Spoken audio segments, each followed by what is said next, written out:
दोस्तों, नया जन आधार कार्ड किस प्रकार से बनाना है, जन आधार कार्ड का एनरोलमेंट आप किस प्रकार से कर सकते हैं। सबसे पहले आप अपनी ई मित्र आईडी को लॉगिन कर लेंगे। यहाँ पर यूटिलिटी टाइप सर्विस पर क्लिक कर लेंगे। यहाँ पर आप टाइप करेंगे जन आधार। तो आपको देखिए यहाँ पर Jan Aadhaar enrolment seeding money withdrawal का ऑप्शन मिलेगा, इस पर आप क्लिक करेंगे। थर्ड पार्टी पोर्टल के लिए ओके बटन पर क्लिक करेंगे। जैसे ही क्लिक कर लेते हैं तो जन आधार कार्ड का जो है पोर्टल ओपन हो जाता है। यहाँ पर आपको दो ऑप्शंस मिलेंगे। एनरोलमेंट पर आप क्लिक कर लेंगे फर्स्ट। क्लिक करने के बाद में यहाँ पर आप देखिए आप नया जन आधार कार्ड बना रहे हो, उसके लिए न्यू फैमिली एनरोलमेंट का ऑप्शन, इस पर आप क्लिक कर लेंगे। यहाँ पर क्लिक करने के बाद में एक पेज ओपन हो जाएगा। इसमें सबसे पहले आपको 50 KB में एक फोटो अपलोड करना है व्यक्ति का जिसका आप बना रहे हैं, यानी महिला मुखिया का फोटो यहाँ पर अपलोड करना है। एंड इसके बाद जो है आप यहाँ पर आधार संख्या डालेंगे। आधार संख्या नहीं है तो आप आधार की एनरोलमेंट आईडी भी यहाँ पर डाल सकते हैं। उसके बाद उसका नाम यहाँ पर आपको एंटर कर लेना है। जो आधार कार्ड में नाम दिया हुआ है वही नाम आप यहाँ पर टाइप करेंगे।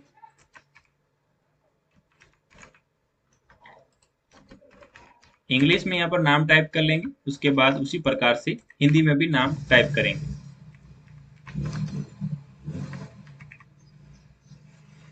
ये आपने टाइप कर लिया। उसके बाद यहाँ पर आप सिलेक्ट करेंगे अल्पसंख्यक समुदाय से है व्यक्ति तो यस करेंगे, अदरवाइज यहाँ पर नो कर लेंगे।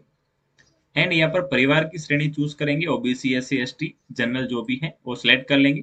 यहाँ पर आप कास्ट सिलेक्ट करेंगे, कौन सी कास्ट से है।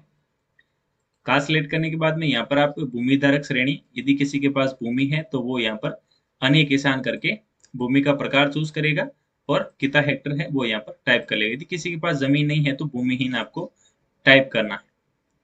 उसके बाद यहाँ पर आपका आवासीय पता, यहाँ पर आप शहरी हैं तो यहाँ पर नहीं रखेंगे, यदि आप ग्रामीण हैं तो हाँ करेंगे। हाँ करने के बाद अपनी मकान की संख्या भर लेंगे आप, दोनों में सेम भर लेंगे। उसके बाद यहाँ पर आप टाइप करेंगे अपना एड्रेस इंग्लिश में। इसके बाद ही आपको हिंदी में भी सेम इसी प्रकार से टाइप करना है एड्रेस। ये करने के बाद यहाँ पर आप अपना जिला चूज करेंगे, आप किस जिले से हैं। आप अपनी पंचायत समिति सिलेक्ट करेंगे, ग्राम पंचायत को सिलेक्ट करेंगे। इसके बाद आप अपना गांव चूज करेंगे। यहाँ पर स्थान चिन्ह इसको छोड़ देना है, स्थान चिन्ह हिंदी में, सीमा चिन्ह इन सभी को छोड़ना है। आप एरिया पिन कोड एंटर कर लीजिए। एरिया पिन कोड एंटर करने के बाद में यहाँ पर स्क्रॉल करेंगे। ईमेल आईडी देना चाहते तो दे सकते हैं, दूरभाषा संख्या आपके पास हो तो आप दे सकते हैं। इसके अलावा आपको मोबाइल नंबर देना अनिवार्य है। यहाँ पर मोबाइल नंबर आप चूज करेंगे। मकान की स्थिति यहाँ पर सिलेक्ट करेंगे, आपका पक्का मकान है, झोपड़ी है, कच्चा है, पक्का है या फिर लागू नहीं होता, जो भी है आप यहाँ पर सिलेक्ट कर लेंगे। यहाँ पर आप अवधि टाइप करेंगे कि कितने साल से वो आवेदक निवासरत है इस पते पर। तो यहाँ पर मैं फिलहाल 25 साल लगा रहा हूँ, आप अपने हिसाब से यहाँ पर लगा सकते हैं। यहाँ पर सिलेक्ट करूंगा मैं बैंक, आप कौन सी बैंक का अकाउंट यहाँ पर देना चाहते हैं।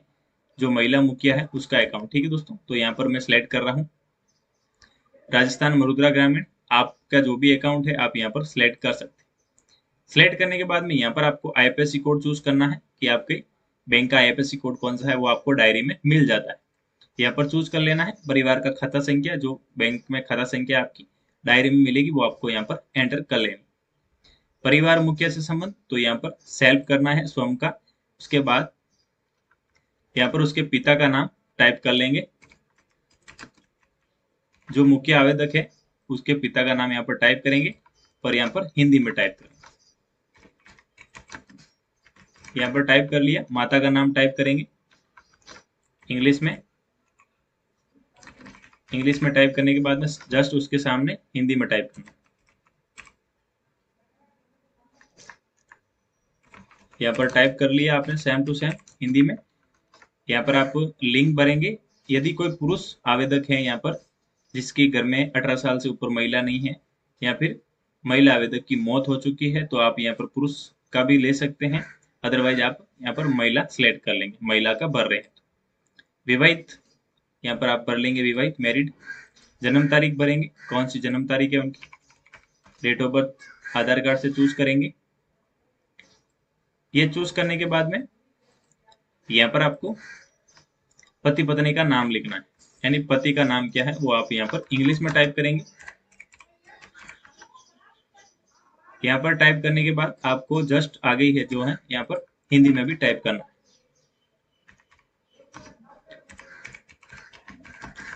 हिंदी में टाइप कर लिया। यहाँ पर शिक्षा का स्तर आप सिलेक्ट करेंगे, जो आवेदक है कितनी तक पढ़ा हुआ है, साक्षर है तो साक्षर, निरक्षर है तो निरक्षर, वो सारी चीजें आपको यहाँ पर फिल करनी, जो भी है उस हिसाब से सिलेक्ट करें। व्यवसाय क्या कर रहा है, तो यहाँ पर हाउसवाइफ और अन्य कोई कर्मचारी सेल्फ एम्प्लॉयड निजी क्षेत्र में है तो आप उस प्रकार से भी सिलेक्ट कर सकते हैं। ठीक है दोस्तों, यहाँ पर सरकारी कर्मचारी होगा तो उसकी संख्या आ जाएगी, और कोई रिटायर्ड है तो उसे सेवा समाप्ति की तिथि आ जाएगी। वार्षिक आय आप भरेंगे, वार्षिक आय कितनी, नॉर्मल 5,000 से शुरू होती है। ठीक है दोस्तों, वार्षिक आय भर लेंगे तो यहाँ पर वार्षिक आय आ जाएगी। निवास सिलेक्ट करेंगे आप, निवास का प्रवासी प्रवासी भारतीय जो भी है तो आप यहाँ पर सिलेक्ट कर लेंगे अपने हिसाब से। क्या इससे योग्य जन है, कोई व्यक्ति विकलांग है तो आप यहाँ पर सिलेक्ट कर सकते हैं, अदरवाइज को खाली छोड़ेंगे। मतदाता पहचान संख्या आप यहाँ पर भर लेंगे, पासपोर्ट आपके पास है तो पासपोर्ट संख्या भरेंगे, पैन कार्ड की संख्या तो वो आप यहाँ पर फिल कर लेंगे, ड्राइविंग लाइसेंस है तो आप यहाँ पर फिल करेंगे, रोजगार पंजीयन क्रमांक है तो आप सिलेक्ट कर लेंगे, राष्ट्रीय जनगणना संख्या तो आप यहाँ भर देंगे, और विशेष विवरण को है तो भर देंगे। ये जहाँ जहाँ पर स्टार है वो आपको भरना अनिवार्य है, अन्यथा जो स्टार में नहीं है उनको आप चाहे तो फिल कर सकते हैं, चाहे तो नहीं, ये ऑप्शनल है। ठीक है दोस्तों, यहाँ पर आप सिलेक्ट करेंगे किस प्रकार से, यहाँ पर अपना राशन कार्ड संख्या देंगे तो यहाँ पर ऑटोमेटिकली आपका कार्ड का प्रकार चूज हो जाएगा, एपीएल बीपीएल जो भी है वो ऑटोमेटिक यहाँ पर सिलेक्ट हो जाएगा। विद्युत संख्या यानी आपके बिल में जो नंबर है विद्युत खाता संख्या उसे यहाँ पर फिल करना चाहे तो कर सकते हैं, खाली छोड़ देंगे बाकी। जल आपूर्ति खाता संख्या है तो भरेंगे। गैस एजेंसी यदि आपकी है तो इनमें से कौन सी है उसे सिलेक्ट करेंगे, गैस कनेक्शन संख्या भरेंगे। आपका राशन कार्ड यदि स्टेट बीपीएल बीपीएल है तो उसमें जो सर्व क्रमांक संख्या है उस भर देंगे। यदि आपका नरेगा जॉब कार्ड है तो उसकी संख्या भी आप यहाँ पर फिल करेंगे। राष्ट्रीय स्वास्थ्य बीमा योजना नामांकन 17 अंक की आपकी जो है वो आप यहाँ भरना चाहें तो भर सकते हैं। खाद्य सुरक्षा संख्या अलग से है तो भर सकते हैं, इसको भी आप खाली छोड़ सकते हैं। श्रमिक कार्ड संख्या यदि आपके पास है तो भरेंगे। दिनांक कब समाप्त होगा वो, परिवार के कुल सदस्य यानी आप कितने लोगों का एनरोलमेंट कर रहे हैं वो यहाँ पर आप टाइप कर लेंगे। बाद में सदस्य जोड़े पर क्लिक करेंगे, यदि अन्य सदस्य हैं तो सिर्फ एक ही है तो आप यहाँ पर सेव बटन पर भी क्लिक कर सकते हैं। इस प्रकार से एक एक करके सभी सदस्यों को आपको यहाँ पर जोड़ लेंगे। आप जैसे सदस्य को ऐड करेंगे तो यहाँ पर आप देख सकते हैं परिवार के सदस्यों का विवरण यहाँ पर ऐड होता जाएगा। फिलहाल यहाँ पर मैंने 3 सदस्य ऐड किए हैं, आप चाहें तो इससे अधिक भी ऐड कर सकते हैं। यदि आपने सभी सदस्यों को ऐड कर लिया तो यहाँ पर दे रखा है क्या परिवार पूरा हो गया है, यहाँ पर क्लिक करेंगे और सेव पर क्लिक करेंगे। यहाँ पर दे रखा है क्या आप प्रोफाइल सेव करना चाहते हैं, फाइनल सेव करना चाहते हैं तो ओके पर क्लिक कर लेंगे। जैसे ओके पर क्लिक करेंगे तो आगे का प्रोसेस शुरू हो जाएगा। मैसेज मिलेगा आपके द्वारा जन आधार कार्ड नामांकन का निवेदन स्वीकार कर लिया गया। जन आधार नामांकन की प्रक्रिया पूर्ण होने करने के लिए आपको दस्तावेज अपलोड करने हैं और केवाईसी करनी है। ठीक है दोस्तों, तो आपको यहाँ पर सभी के डॉक्यूमेंट्स अपलोड करने, ओके पर क्लिक करेंगे। यहाँ पर जितने मेंबर्स हैं उनका डॉक्यूमेंट्स आपको अपलोड करना है। पीडीएफ में आप सभी के डॉक्यूमेंट्स अपलोड करेंगे, जैसे आधार कार्ड हो गया, राशन कार्ड हो गया, जन्म प्रमाण पत्र।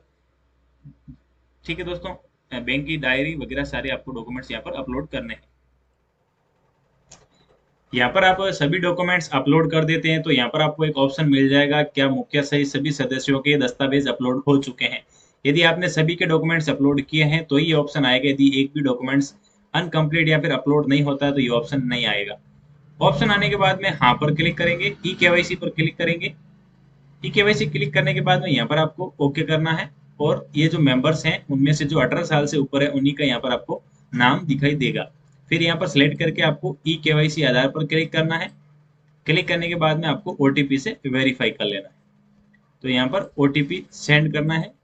ओटीपी वेरीफाई करने के बाद में यहाँ पर आपकी रसीद संख्या यानी एनरोलमेंट स्लिप जो है आ जाती है। इसे आप सेव करके यानी प्रिंट करके कस्टमर को दे देंगे, और यहाँ से जब आपका ग्राम पंचायत से फर्स्ट लेवल कंप्लीट हो जाएगा उसके बाद सेकंड लेवल आपका बीडीओ ऑफिस से कंप्लीट होगा, एंड थर्ड और फोर्थ यानी ऑटो अप्रूव्ड जो है जयपुर से होगा। उसके बाद आप इसको कार्ड को डाउनलोड कर सकते हैं। ये कार्ड आपका डाक के माध्यम से घर नहीं भेजा जाएगा। तो इस प्रकार से एक नया जन आधार कार्ड आप क्रिएट कर सकते हैं, यानी नए जन आधार का एनरोलमेंट कर सकते हैं। नए जन आधार कार्ड में आपको किसी भी प्रकार नया जन आधार बनाने में आपको किसी भी प्रकार की परेशानी आ रही है तो आप बेझिझक कमेंट कर सकते हैं और सवाल पूछ सकते हैं। वीडियो आपको पसंद आएगा तो लाइक कर दें, और चैनल पर आप नए तो चैनल को सब्सक्राइब करें।